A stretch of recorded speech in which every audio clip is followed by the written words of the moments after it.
আজ দেখাবো অন্যরকম একটি মাছের রেসিপি। এটি হলো শঙ্কর মাছ। আবার অনেকে শাপলা পাতা মাছও বলে, কারণ এটি দেখতে শাপলা পাতার মতন। এই মাছ যেমন খেতে সুস্বাদু তেমনি উপকারী। দোকানদারের কাছে চামড়া সহ মাছ চাওয়ায় দোকানদার বলল চামড়া দেয়া যাবে না, তা দিয়ে নাকি ওষুধ তৈরি হয়। অনেক কথাই বলে ফেললাম, তাহলে চলো দেরি না করে দেখে ফেলি রেসিপিটি। মাছগুলোকে গরম জল দিয়ে ভালো করে ধুয়ে নুন হলুদ আর শুকনো লঙ্কার গুঁড়ো মাখিয়ে 20 মিনিটের মতো রেস্টে রেখে দিয়েছি। এরপরে ফ্রাই প্যানে সর্ষের তেল দিয়ে মাছগুলোকে ভালো করে ভেজে নেব।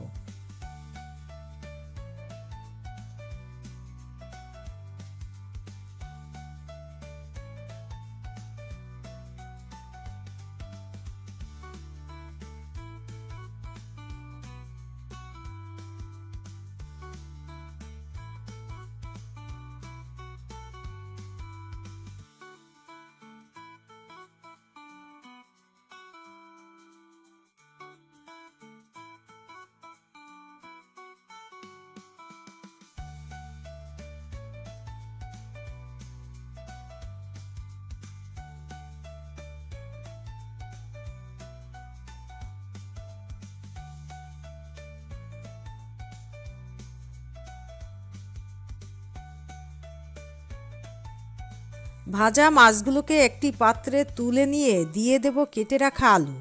নুন হলুদ দিয়ে আলুগুলোকে ভাজতে দিয়ে একটি মশলা তৈরি করে নেব। তেল দিয়ে তার মধ্যে দেব দারচিনি আর জিরে।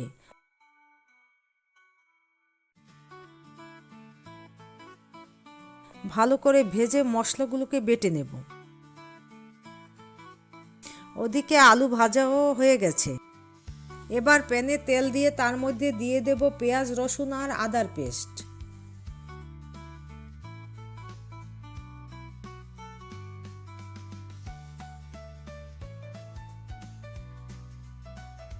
পেঁয়াজ রসুনের কাঁচা গন্ধ চলে গেলে তার মধ্যে দিয়ে দেব শুকনো লঙ্কার গুঁড়ো, হলুদ আর পরিমাণ মতো নুন।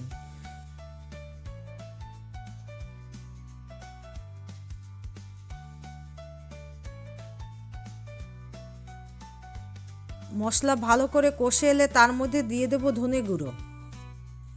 তেজপাতা প্রথমে দিতে ভুলে গেছিলাম, তাই এখন দিয়ে দিচ্ছি। মশলাগুলো ভালো করে কষে তার মধ্যে দিয়ে দেব ভেজে রাখা আলুগুলো।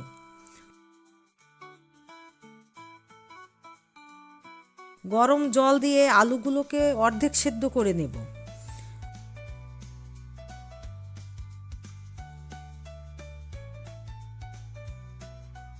আলু অর্ধেক সেদ্ধ হয়ে গেলে তার ভিতর দিয়ে দেব মাছগুলো।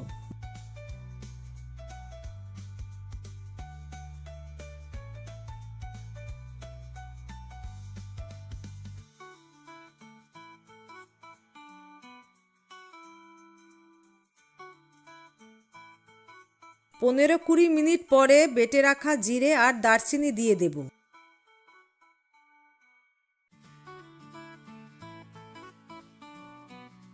শেষে গরম মশলার গুঁড়ো দিয়ে নামিয়ে ফেলব। এই তো হয়ে গেল শঙ্কর মাছের ঝোল। এই শীতের দিনে গরম ভাত আর শঙ্কর মাছের ঝোল থাকলে আর কি লাগে।